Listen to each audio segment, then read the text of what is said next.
This episode is brought to you by GM Genuine Parts and AC Delco. Get the most out of your vehicle with GM Genuine Parts and AC Delco original equipment. The only parts designed, engineered, tested, and backed by General Motors. You can find your perfect fit for most makes and models and choose from 3 tiers of parts, including GM OE or gold and silver aftermarket parts. Visit gmparts.com for more information. This is Let the Record Show, using common sense. Now, here are your hosts, Judge Richard Weinberg and Chairman Jesse Garcia. Good afternoon. This is Let the Record Show. I'm Judge Richard Weinberg. Chairman Jesse Garcia, the Republican Party, is out traveling this week, but I'm fortunate indeed to have my good friend and another fortunate or unfortunate? Very, very fortunate indeed to have a special co-host for today, Eric Levine, noted political commentator, essayist, and an attorney here in New York City. He made the long haul to come over to the studio today to sit here with me. He's waiting a long time for the Uber, which is directly across the street. His office is directly across the street. 3rd Avenue is very wide. And I look here and I see exactly where he was coming from. And I had to phone him and say, "Where are you?" And he says, "Don't hock me." And I said, "Who knew you were Jewish, Eric?" All right, let's begin by talking about, can Donald Trump get a fair trial in Washington, D.C., which raises to me a larger issue, which is the whole weaponization, Eric, of the criminal justice system against Donald Trump. Whether you like him, you don't like him, whether you like his personality, you like his ideology or his politics, I'm very unhappy about how they've weaponized the whole process using criminal laws to go after a political opponent. It started with Alvin Bragg going off to some nonsense that was really just a civil matter. He tried to trump it up to a crime, and at best it was a misdemeanor, certainly not a felony. Then you have Jack Smith, who's a hired gun, who's supposed to be independent, but he's really a fellow traveler, along with his wife, with the Obamas and the Clintons and the Biden political apparatus. So first you get an indictment from a grand jury out of Florida, and then you get an indictment in the District of Columbia. Andy McCarthy wrote a column after the indictment of Mr. Trump in Florida, and he said, Smith does not like this judge and he doesn't like this venue, so don't be surprised if he trumps up, forgive the pun, some charges against Donald Trump in another place. And in fact, that's what happened. They went to the District of Columbia. Now, in my view, Eric, that's a packed court. And it's very hard as a former judge for me to say that, but it's a packed court. They're all Clinton and Obama and Biden appointees. All the rulings in terms of the so-called investigation, January 6th committee, were against Trump in terms of executive privilege, attorney-client privilege, violating, in my view, his rights. And the new judge that they have on this case so far is been openly hostile to Trump on rulings. Question becomes, will there be a motion to have her recused? Will there be a motion for a change of venue? The jury pool in District of Columbia, Eric, 95% of the voters voted for Biden, 5% voted for Trump. So you have a hostile environment. Can he get a fair trial? What do you say? So there's a lot packed into what you just said. Let's start with, can he get a fair trial in D.C., then we can talk about the weaponization of criminalizing politics. So in terms of getting a fair trial, there are 2 ways you can argue that Trump would not get a fair trial. The first is your point about 90 to 95% of the D.C. votes Democratic, and then the second is the judiciary there. In terms of the judiciary, it's a very hard argument to make that every single judge is biased, and therefore, no matter how many you recuse, you're never going to get a judge that's going to be fair. You have to take each judge individually as to whether or not there's a bias warranting recusal or removal. I think those are losing arguments. I don't think that's going to happen. Certainly the judge is not going to recuse herself, going to sit and hear the case. And then the question becomes, can Trump get a fair trial from a jury of his quote-unquote peers? That may be a little more problematic, but even then, what are you going to say, that Donald Trump can't be tried anywhere in D.C.? I mean, there is the voir dire process inherent in our system. Voir dire is where either a judge or the lawyers, depending upon which jurisdiction you're in, ask specific questions of specific jurors to determine whether or not each of the jurors can be impartial in rendering a judgment. And it is difficult to imagine that absolutely you'll never be able to impanel 12 people to be able to make a fair judgment, even if it's Donald Trump, because at some point, Donald Trump is probably the most famous person in the world, and everybody's formed an opinion about the guy. They either think he's a bastard or he's God. So, can you get a fair trial in D.C.? Whether you're asking me as a legal matter, the answer is yes, and therefore that's why I think the case will continue to be prosecuted there. If you're asking me in a moral, political, more esoteric, metaphysical manner, can he get a fair trial there? To me, the only issue is whether or not, if there is a trial and he's convicted, will the country accept it? That's a little more problematic, because then we're going to find 50% of the country is going to say it was unfair and rigged, and 50% of the country is going to say, he got what he deserved. But no matter where you have that trial, no matter what the outcome is going to be, 50% of the country is going to say it was rigged, and 50% of the country is going to say he got what he deserved, or even if he gets off. So similarly, you would say, if defense counsel moves for a change of venue, just as the judge will deny an application for her to accuse herself, similarly she'll deny the change of venue. That's your position. Yeah. I mean, and D.C. is very close to West Virginia. My understanding is they want to move the case to West Virginia. Donald Trump got 90% of the vote in West Virginia. So does a prosecutor have a fair shot at getting a impartial hearing, a trial in West Virginia? So that's why it's got to come back to, what does the law provide? And the law, I think, because of the voir dire process, questioning jurors, determining bias, I don't think it's going to be removed. Okay, so let me move on in this discussion about this trial in Washington D.C. The indictment itself fundamentally doesn't charge him with inciting a riot.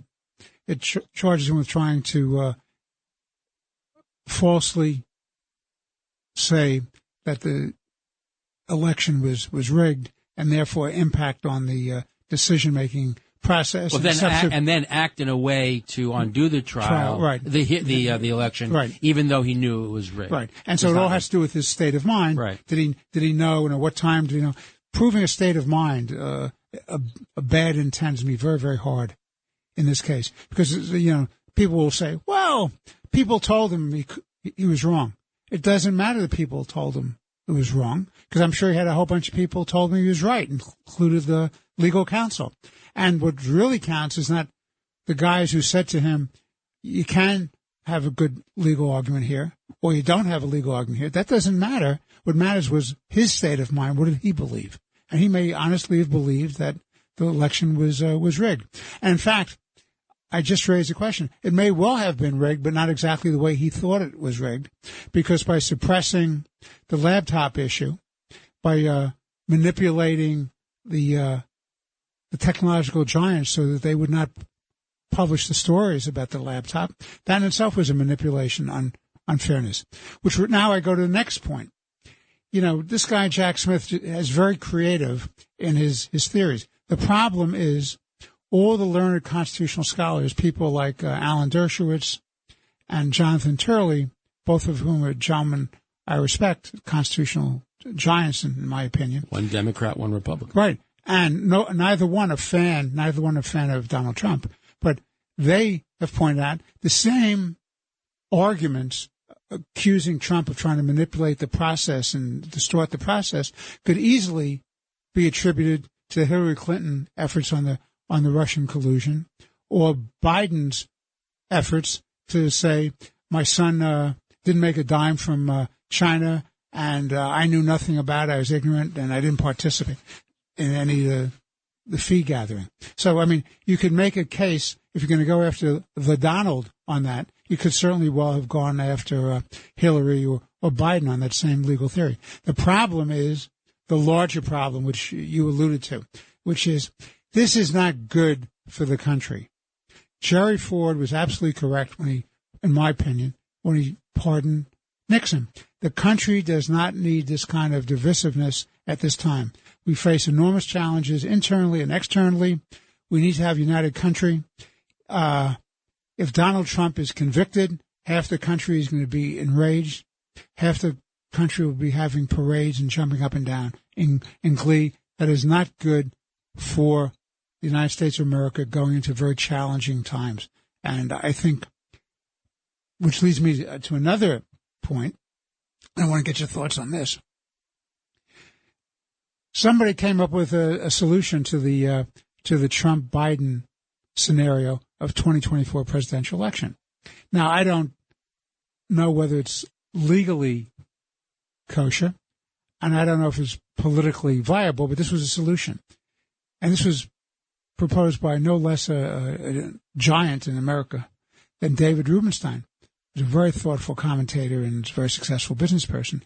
He said, as I've said, and I think you've said as well, both of these gentlemen should get off the stage. That neither one should be running. They can't go away fast enough. I agree.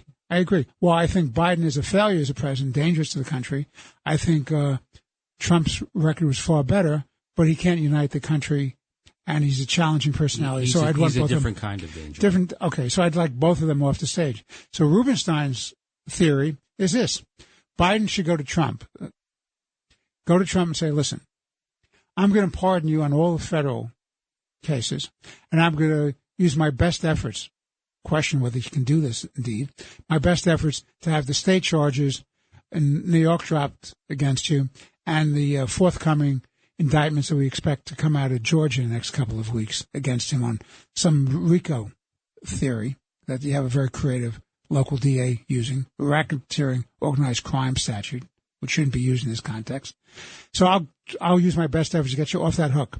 In return for you not running, and I at the same time will announce that I am not running. So both of us will get off the stage. That's David Rubenstein's approach. What do you make of that? I generally believe that anything requires lots of fairy dust, clicking your heels together, praying to God, and hoping that the earth will rotate in the opposite direction is doomed to failure. And that's what and that's the David Rubenstein theory. Both Joe Biden and Donald Trump want to be president. Neither is going to persuade the other to drop out. Joe Biden is never going to agree on his own volition to not run. Donald Trump is never going to agree to not run. He doesn't have the ego to be able to do that. And it really is not helpful if giants, midgets, whatever their stature is, present solutions that are just dopey. And that's just dopey, in my opinion. But I want to come back to a few other things that you were saying. Remember, there are currently 3 indictments. I think everyone universally agrees that the Alvin Bragg New York indictment is an abomination. That is strictly politically driven to help Alvin Bragg maybe run for mayor or higher office and become the hero of the progressive left. And then we have the Mar-a-Lago case involving the documents.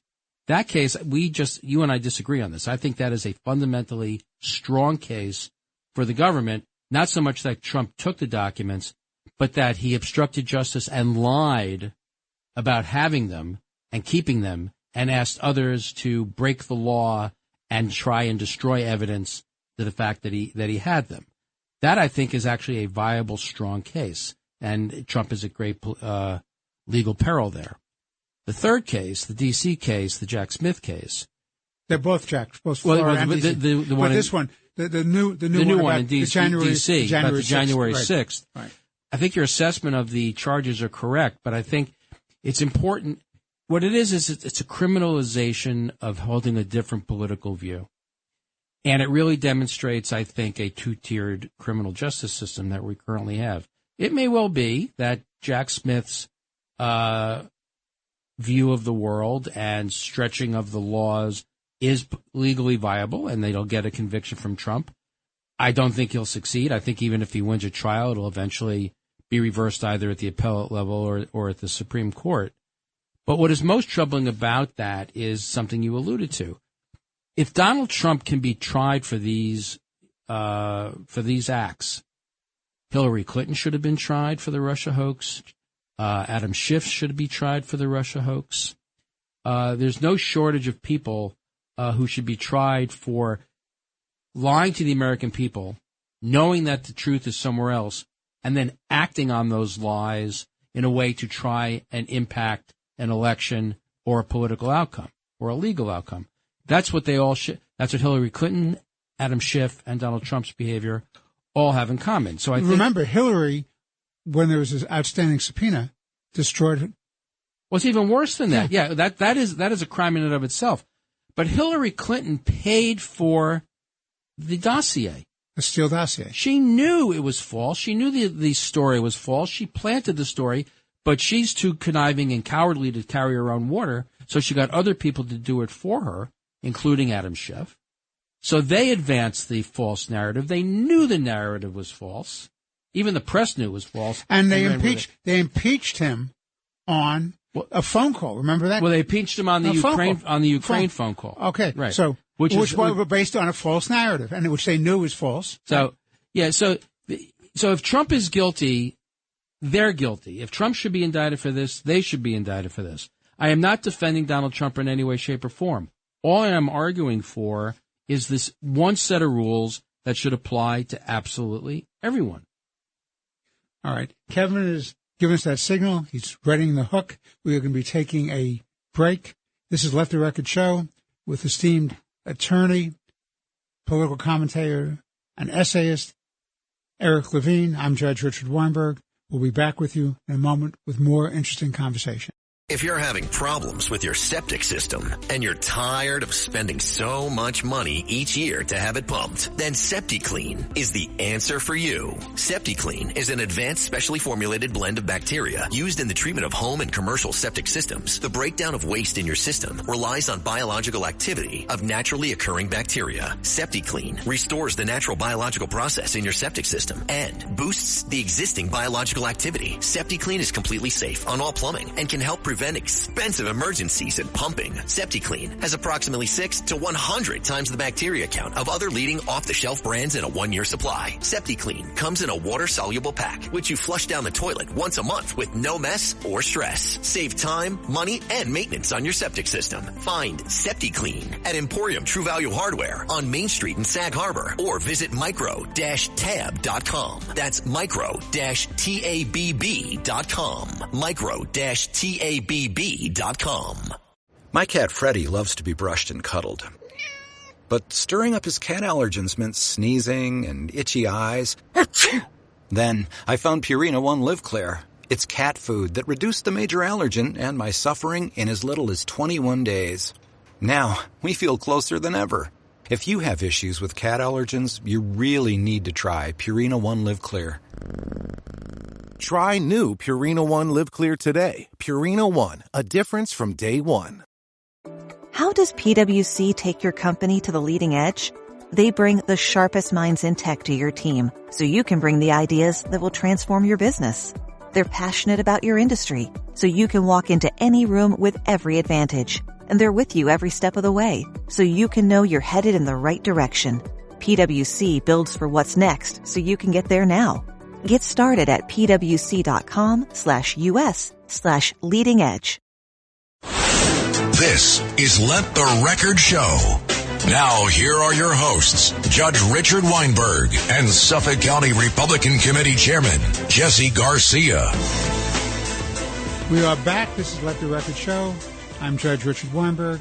With me is esteemed essayist, political commentator, and attorney Eric Levine. Jesse's off traveling today. So you had a couple of thoughts that you mentioned at the where we had the break, Eric. What were those? Yeah, so to come full circle back to David Rubenstein, I mean, two things could be apparently contradictory things could be true at the same time. I think Donald Trump is fundamentally unfit to be president and should get off the stage. But that does not mean, and I'm not a conspiracy theorist, but that does not mean that there's not some sort of concerted action by Democrats and a corrupt Department of Justice to have all these indictments come down against Donald Trump, because they have come to the conclusion, the correct conclusion, that if you keep indicting Donald Trump and keep making Donald Trump the story, the more and more he becomes popular and among the Republican base and Republican primary voters. The goal is to make Donald Trump the story. Only talk about Donald Trump. If you indict Trump, people rally to his side. They're forced to defend him in many respects. And if you want to go talk to Tim Scott about his view of how you save inner cities by enterprise zones, you can't talk about it because all they're going to ask him about is Donald Trump. Right. If Nikki Haley wants to talk about American exceptionalism and America's role in the world, she never gets to talk about it because all they want to do is talk about Donald Trump. What do you think of the indictment? What do you think of the indictment? And that's why when you come back to the original question you asked me about David Rubenstein, that makes it so dopey because the Democrats are wedded to running against Donald Trump and lacing every Republican, characterizing every Republican as a MAGA Republican and a Trump Republican. They want Donald Trump to run. So there's no way Joe Biden is going to go ask Donald Trump to not run because he and every Democrat wants him to run. Well, of course. And as you and I have talked about before, the price of having Trump at the top of the ticket could be the loss of the United States House of Representatives. Absolutely. And the United States Senate. That would be terrible. But I think the Republicans can still probably take the Senate, even if Trump's at the top of the ticket. But it certainly puts it in jeopardy. And to my mind, and you're the common sense Republican in this conversation, and I'm the common sense Democrat, to my mind, that's enormously detrimental to this country. One-party government is really tyranny. And it's the worst kind of tyranny because the Democratic Party is being driven by their extremists, by the so-called progressive wing. There doesn't seem to be the senior citizens with the gray hairs, the learned gentleman who can take anybody around the room and say, step off the stage, Donald, step off the stage, Joe, don't run. So this is going to happen. It's right now, if nothing changes, ill health or accident, there doesn't seem to be anybody rising, whether in the Republican ranks or the Democratic ranks, to replace either Biden or Trump. So you're going to have a redo of the election of 2020, which is very negative because if Trump is the top of the ticket, you're going to have, in my opinion, very difficult situation winning one of those two legislative houses. I agree with you, the Senate's a better gambit. And that's, by the way, it's a better gambit to win the Senate than the House. And that's because here in New York, Eric, the progressives have gone out of their way to challenge a fair, impartial redistricting of the House seats, where the Democrats gerrymandered it. They had the seats that were only going to be in play. 4 seats out of 26 seats. 4 seats were shot for the Republicans, and that was okay with the Democrats. And this governor was going along with it because she saw her job as going along with it, supporting her party in this ridiculous partisan gerrymander. So now, special master made fair lines. Republicans won 11 seats. They litigated it. That was upheld. And now they're trying to change it again. It's in litigation going to the Court of Appeals. And the Democrats went out of their way to blow off the previous chief judge of the state. There was a nominee nominated by Hochul who they blew off and wouldn't even want to give a hearing to, but they finally were forced to give a hearing. But they had a fixed vote anyway because they packed the committee, and they denied Judge LaSalle an opportunity to be the chief judge of the state, a very distinguished judge. And they put somebody else in, Judge Wilson. I don't know Judge Wilson. They tell me he's a very decent person and a good law person. But the fact of the matter is they did that because of redistricting. And if they win, if the Democrats win that, then you're going to have a whole cluster of Democrats winning House seats. And Kevin McCarthy's speakership is totally dependent on what happened out of New York. What say you? Well, I agree with you. The Democrats are acting unconstitutionally and illegally, and hopefully the Court of Appeals will make that ruling. But I think where we may fundamentally disagree is if Donald Trump is at the top of the ticket, it doesn't matter how the districts are drawn. New York, the suburbs will be wiped out. Mike Lawler will lose upstate. Garbarino will lose on Long Island. All the those new House seats that Republicans got to make Kevin McCarthy Speaker of the House are going to be wiped out regardless of how the districts are drawn. I mean, the districts should continue to be drawn the way they are because that's what the Constitution requires and what's what the law requires. But to say that if the redistricting if we save redistricting and then we save the House, I think that's wrong if Donald Trump. I didn't say that. Don't overstate my position. Okay. My position is if you have redistricting and they pack and gerrymander the way they want to, that is the Democrats, and they diminish substantially the opportunities to have competitive districts, then the game is over, period. In the House. I agree with that. Okay. So that's what I'm saying. And then, of course, having Trump at the top of the ticket is adding a little bit more arsenic to that poison. I agree with that. Now, let's switch gears. The reason I'm so upset about having one-party government is bad public policy. You have extreme left policies which made the cities and states lawless. There's a culture of incivility, if you're kind, but total lawlessness, and craziness on the far left with respect to climate change and this obsession they have, this secular religion about climate, that the end is near and everything's going to blow up and we have to give up our appliances and we have to give up our lawnmowers and give up our toasters and give up our air conditioning and only drive electric cars, which of course you need natural minerals for, and you can't, because everything starts with batteries and with fossil fuels, because you can't generate the electricity without fossil fuel. They forget about this. It doesn't come by magic? Magical thinking, of course. That's what the crazy left does. They believe in magical thinking. They put down these public policies, which are dangerous and not workable. They will impede modern civilization, and they have absolute mandates and timeframes that are undoable. And even Ford is now walking away from all these electric car things. They're going to do hybrids, recognizing you still need fossil fuels. Well, they're losing money. Of course, they're losing a fortune. And as John Cassidy always says, one of the best bets you could probably make is shorting General Motors, as long as they keep making this commitment to all electric cars. But what really troubles, and foreign policy, we have an open border. It's absolutely insane. You just had people coming in on the southern border, Eric, armed men with rifles in body armor. This is the it's an invasion. Of course it's an invasion. And to say Biden has violated his oath of office and nobody seems to be upset about the fact that we're under attack, that they're coming in by the tens of thousands every month. New York City is being overwhelmed. There's no place to put them. We don't have the resources in New York City, for example, to support them. Not housing, not medical care, not schooling, not food, not shelter. There is nothing we can do as long as the Democrats keep saying we're a sanctuary city and everybody's entitled to housing. We're dooming the city of New York. If you're dooming the city of New York, you're dooming the state of New York. If you're dooming the city and state of New York, you're talking about a large portion of America's economy. This is very serious stuff, and yet the Democrats are looking the other way. Nobody's calling out Biden, enforce the border. I keep saying, send more money. There's never going to be enough money. There's not enough printing presses to print this stuff. We're going to go into the Weimar Republic. We're going to have baskets of dollars to get a loaf of bread. What say you? So, I'm going to come back to your point about tyranny and the one-party rule. It is possible to have one-party rule for a period of time. There have been plenty of times when Democrats have had the House, the Senate, and the White House. There have been plenty of times when the Republicans have had the White House, the Senate, and the House.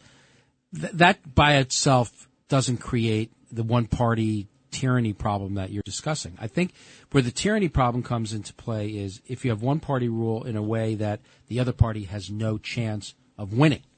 And the others, like New York State, there's a difference between what's going on in New York State today and the Democrats, for a period of time controlling the Senate, the House, and the White House.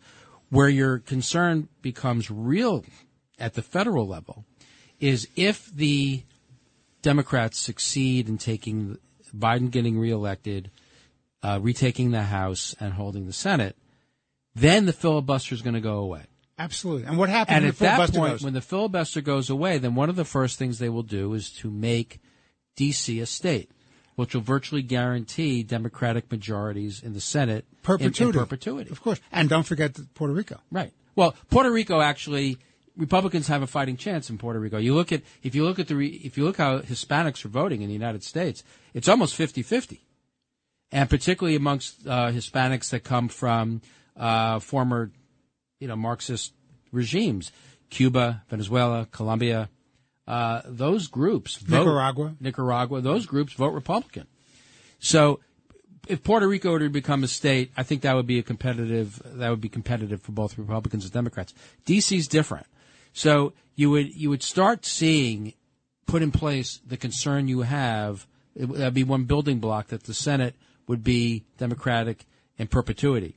And once you have in place the House, the White House, and the Senate with the Democrats in the next term, if that were to happen, all kinds of other legislation is going to. How about packing the Supreme Court? Right, they're going to pack the court, and then you'll never be able to undo it because you'll always have a Senate majority for the Democrats. You'll never be able to get both houses of Congress to agree to repeal a law or to advance another law that would undo some of the damage done by some of these other laws.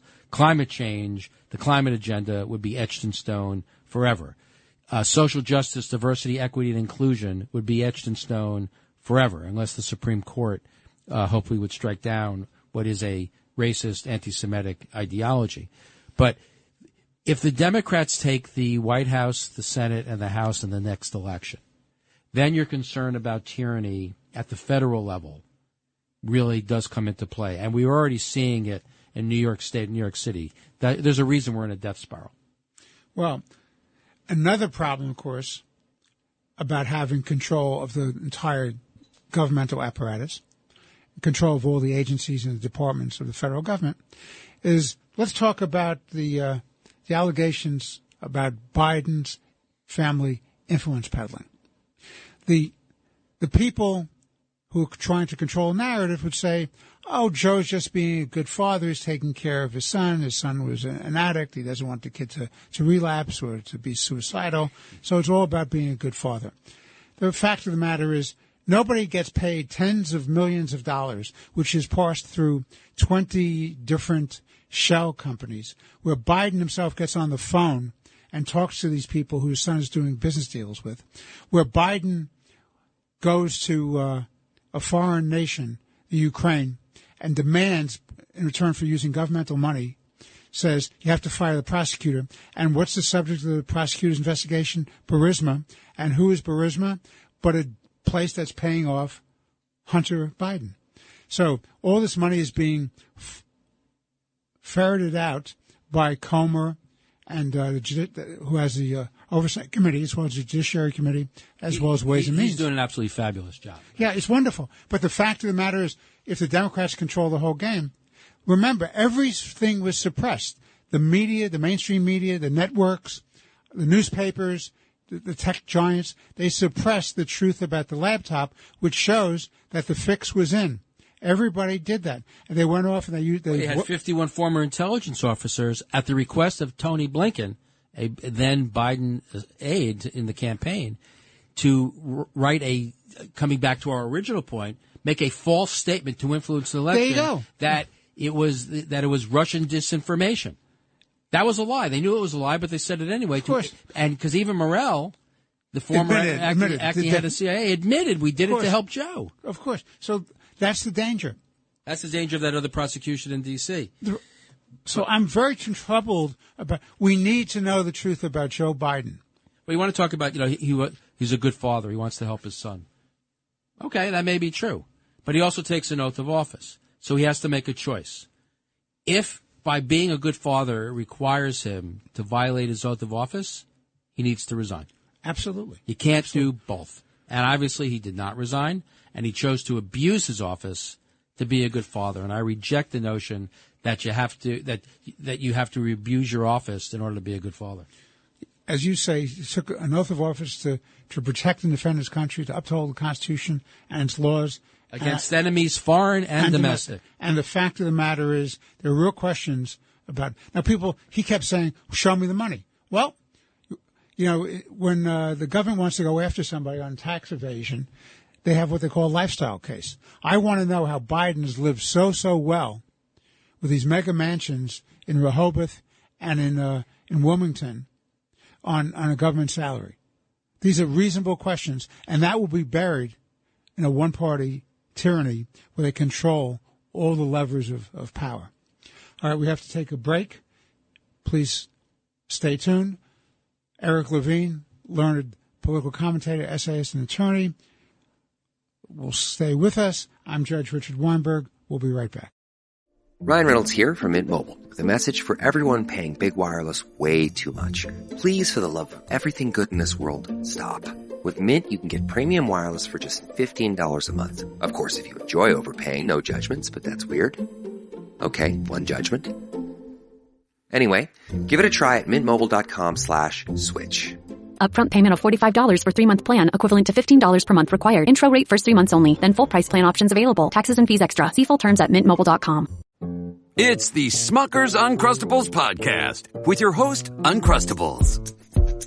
Okay, today's guest is rough around the edges. Please welcome Crust. Thanks for having me.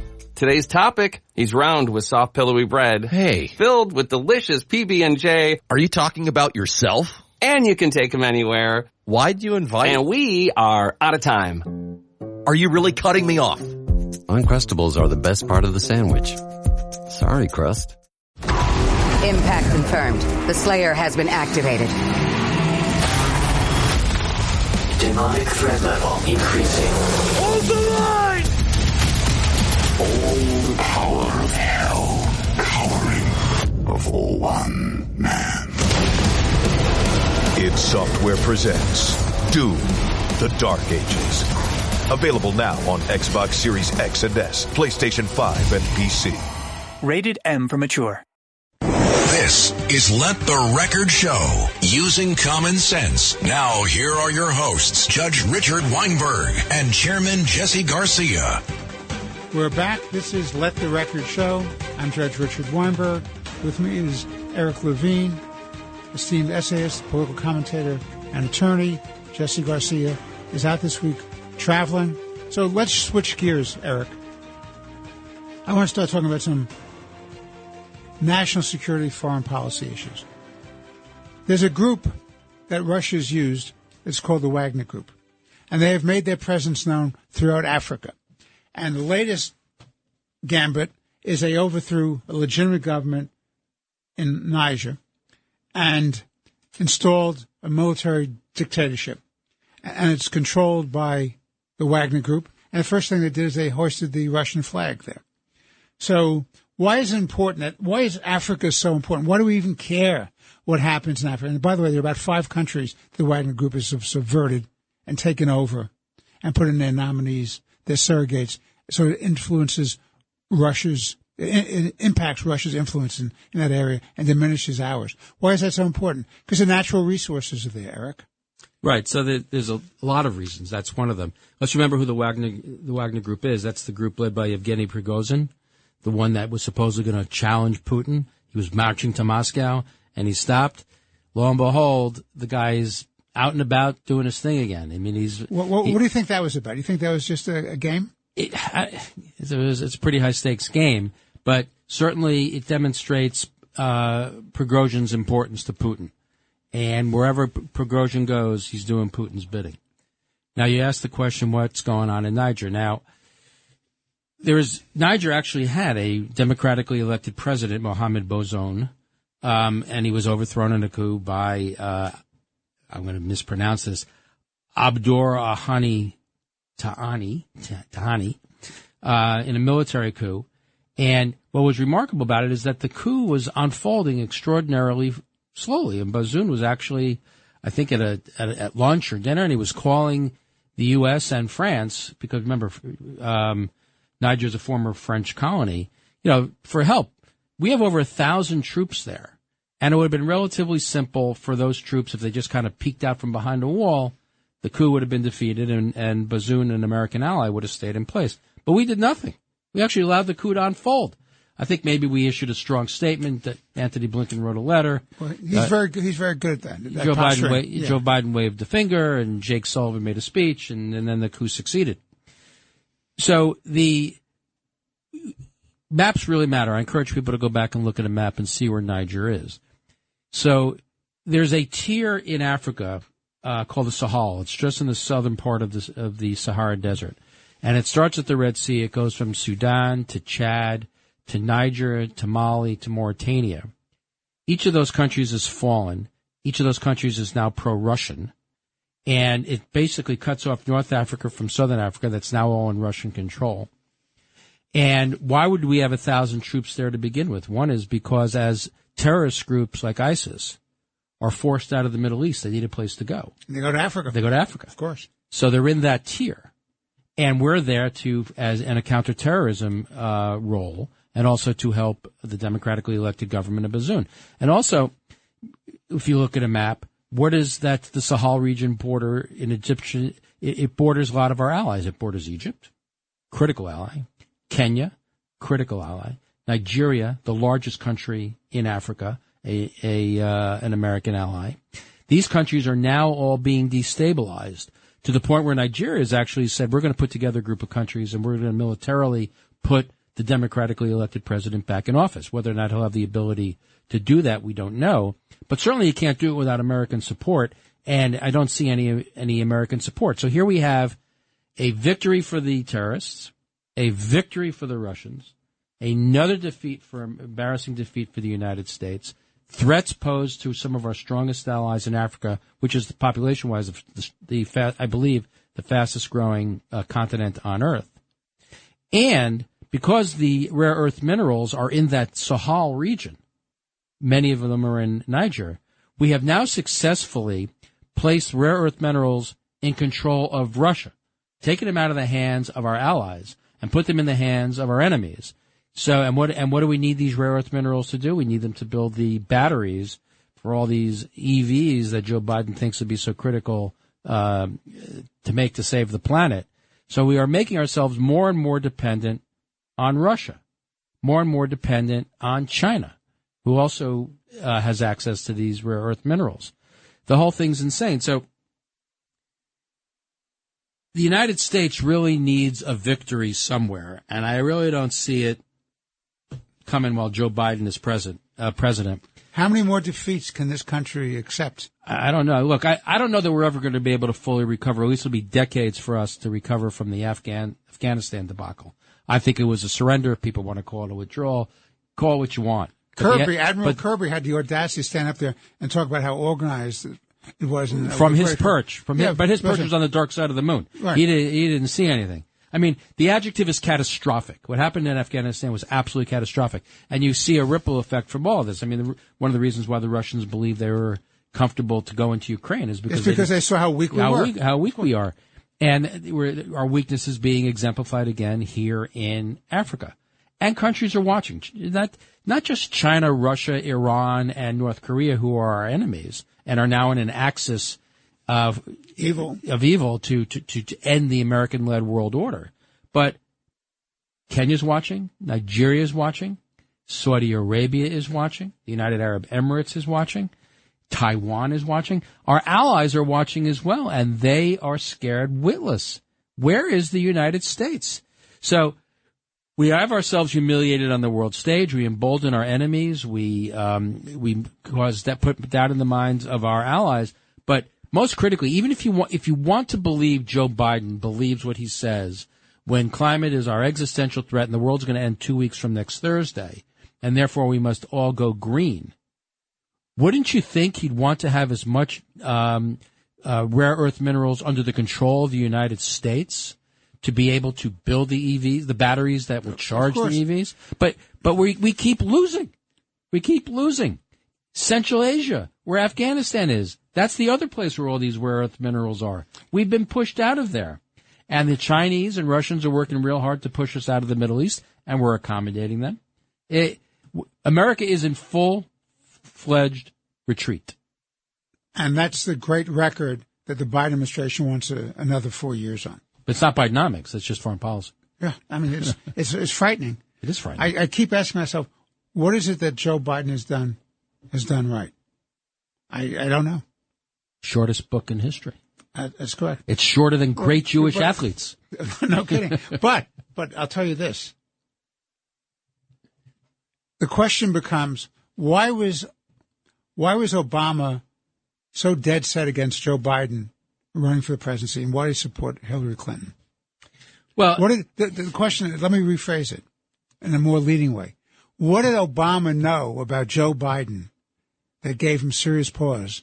It was his sitting vice president that he went out of that lane and he backed Hillary Clinton. Well, certainly we all knew that Joe Biden on his best day, even before he became cognitively impaired, was intellectually limited.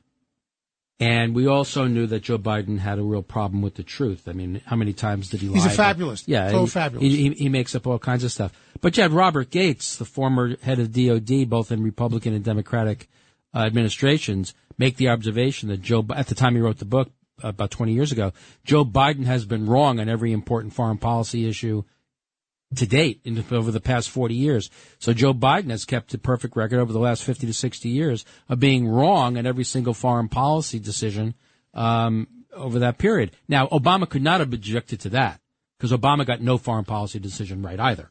So in that respect, Obama and in many Biden, ways, this is Obama's this third is term. Obama's third turn in terms of foreign policy. Failure after failure after failure.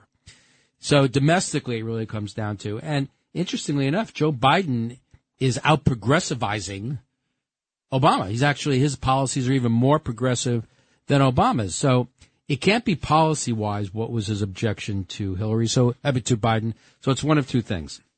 He obviously recognized that Joe Biden was just not intellectually up for the task, but I think we've all come to that conclusion. And the second may well be, look, we've had an African-American president, and because we view everything through the lens of race and gender and social justice, now it's time for a woman to be president. Joe Biden's just some old white guy. So why do we don't want a white guy? We want to have a female president. So I'm going to help. Let me give you a third. Let me give you a third possibility. Third possibility that Obama had more than reasonable suspicion about the influence peddling scam of the Biden family. Then he had an obligation to tell us. Of course he did. And so that would make him complicit. Exactly right. And he kept it to himself because he didn't want to embarrass the Democratic Party or himself having this guy as his vice president. So he kept quiet and he pushed the deal for Hillary. All right, we're going to take a break. We'll be back in a moment with our final segment for this week's Let the Record Show with esteemed attorney, political essayist, and commentator Eric Levine. I'm Judge Richard Weinberg. Stay tuned. This is Let the Record Show. Now, here are your hosts, Judge Richard Weinberg and Suffolk County Republican Committee Chairman Jesse Garcia. We're back with Let the Record Show. I'm Judge Richard Weinberg with Eric Levine, esteemed commentator, political essayist, and attorney. This is our final segment for this week's show. Eric, I want to talk to you about a very interesting case that came out of the United States Court of Appeals for the Ninth Circuit, in which they held that when you try to move these encampments, these homeless encampments that people set up for themselves, off the city streets with the disease, the lawlessness, the drugs, the harassment of law-abiding citizens, when you try to do that as a government, as a local government, you're violating the Eighth Amendment to the United States Constitution because that is cruel and unusual punishment. And that case is going to go to the Supreme Court of the United States, I hope. And that's a very serious case because without the ability to close down these encampments, cities are being over-flooded. It's happening in L.A., it's happening in San Francisco, it happened in Seattle, it happened in Portland. It's now happening in New York City. I mean, how do these people in the Ninth Circuit actually believe that there's a constitutional right to be a vagrant, that the government can't regulate the quality of life and the safety and the public health on city streets? What say you? Well, it's got to be reversed. I mean, first of all, the Eighth Amendment applies to criminal prosecutions. It's that if you are found guilty of cutting off the top of a parking meter, like Cool Hand Luke, you can't get the death penalty. That's a little extreme. But this has the Eighth Amendment has no application to what's going on here. These people, all the states and the municipalities are doing are enforcing vagrant laws, anti-vagrant laws, which they have the absolute right to do. It reminds me of the time back in the when my wife and I first got married. We lived on the Upper East Side, and there was a woman by the name. She adopted the name Billy Boggs. This is a very famous story. I remember, very famous. She used to hang out in front of the Star Diner on I think 63rd and 2nd, And she would be sitting there in her own feces and urine, screaming at people. And if people gave her food, she would throw food at them. If people gave her money, she'd rip it up. And then Ed Koch decided that, maybe she doesn't have, the constitutional right to sit there in her own feces. And they brought her to an institution. The ACLU sued on her behalf. And they won. And they won. They got her out. And then Harvard had this brilliant idea. Make her a professor or something. We'll bring her up for a day to come speak to the group and to talk about what it's like to be living on the streets of New York. And she gave an utterly incoherent, incomprehensible speech where they had to interrupt her and take her off the stage. I don't know what they expected. So this is basically expanding the policy of allowing people like Billy Boggs to sit around in their own feces. You have mental illness as a significant problem that is not being dealt with by the United States in any meaningful way. We must have a much greater emphasis on dealing with mental illness. It applies to drug abuse, it applies to vagrancy, it applies to homelessness, and we need a lot more emphasis on treating mental illness. But in terms of the Ninth Circuit decision, it's really quite farcical. I'm confident that the Supreme Court will reverse it. Just civilization cannot survive if people have the absolute right to sit and live anywhere they want. But Eric, we have this problem. People don't want to talk about it. There are diseases now coming back into the fore in the United States of America. You have leprosy in Florida. Yeah, you have malaria. You have diseases that were conquered that are coming back in the city streets. You have people just sitting outside of public buildings where there's a big population walking back and forth, exposing their germs and the disease. When you're walking through human waste, that in itself is a physical threat to the people who have to walk through it. You have a reasonable right to protect public safety and public health. That's what's known in the law, as you know, as the police powers. That's what local government's supposed to have, the ability to police and enforce the laws to maintain a high quality of life, and as you correctly point out, civilization itself. What about the rights of law-abiding citizens to be able to live in safety and security in their communities, in their homes?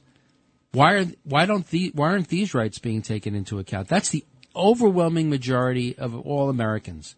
And yet, these people, many of them mentally ill, many of them criminals, somehow their rights take precedent over everyone else. It just doesn't make any sense. Well, let me give you another example. And this is a case that got litigated in the state of New Jersey and went all the way up to the Supreme Court of the state of New Jersey. There was a homeless fellow who was clearly mentally ill, smelled like a walking toilet, spent his days in the public library in the small town in New Jersey, making it uninhabitable for the workers there or for the ordinary citizens to go in there to read a book, to do research. So in those days, to look at microfilm. Okay, you took a public facility. You were denying every reasonable, decent human being the right to use that facility because it was uninhabitable. With their tax dollars. Right. And so they moved him out of there. Again, the Civil Liberties Union sued on this. And what do you think happened? It went all the way up to the Supreme Court of New Jersey. And they said it would be unfair to deny him access to those premises. So fundamentally, they took out this library from public use. Well, you made the point. We're going to start seeing it in New York. I mean, comes back to somewhat of the border issue. We're going to start setting up encampments in Central Park, which is the lifeblood of Manhattan. What message does that send to the middle class people? Yeah, leave. Yeah, it says, why should I be here? I don't want my children walking through the filth. Whether it's criminals, whether it's illegal aliens, whether it's the mentally ill, you have to deal with it in a way that you tell the rest of the residents, we want you to stay here. I mean, there's a reason, and I've said this many times on this show, there's a reason New York State leads the country in out-migration. The place is becoming uninhabitable. And these kinds of rulings will only make it worse. I mean, the Ninth Circuit, of course, is out on the West Coast, but they're well known for their Looney Tune decisions. I think it's the most reversed circuit in the country. I'm confident that this will also be reversed. But it really comes down to a quality of life and where you want to raise your family and where you want to feel safe and secure. And rulings like this just make communities uninhabitable. there's a doctrine when I was at City Hall, when I was a general counsel, city council, I was writing legislation, negotiating legislation, defending legislation in court. There's something called the law of unintended consequences. And some things are just so obvious that you're going to have these so-called unintended. It's nice to have good thoughts and to be kind to everybody. But when you declare New York City is a sanctuary city, when you declare everybody who comes here has a right to shelter, when you take these mindless, feel-good postures, you're inviting the whole world to come here. We cannot sustain that here. Even Eric Adams understands this. Even Hochul understands this. But they won't say what has to be said to the Democratic administration, to Biden. Close the border. You're never going to have enough money, Eric, as I've said earlier, to take care of all these people. And as long as you say it's a sanctuary city and everybody's entitled to be sheltered, well, they'll keep coming and coming and coming, and it will never end. And you'll wake up one day and people will say, I want out of here. People who can vote with their feet will vote with their feet. They will leave. And what happens? And that's the tax base. That's exactly going to right. leave. That's the tax base. And who's only the poor and indigent will remain. Right. And who's going to have the economic financial support to sustain all these wonderful programs they want? Nobody's here. Who's going to give to the charities? Who's going to give to the hospitals? Who's going to give to the cultural institutions? Well, what I love in particular is who are the people that go running into court to say these people have a right to do this? You must uphold the law. They have the right to sit in their own feces or wherever it is they did. These are the exact same people that support the concept of sanctuary city, which is nullification, which is saying ignore the law. Right. So they run into court on the one hand and say, this was what we think the law should be, enforce the law. On the other hand, we're in the situation because we want you to ignore the law. Well, of course. I mean, I happen to believe, having held public office, that when you take the oath of office to protect and defend the Constitution of the United States and the state of New York, as I did, your obligation is to do just that.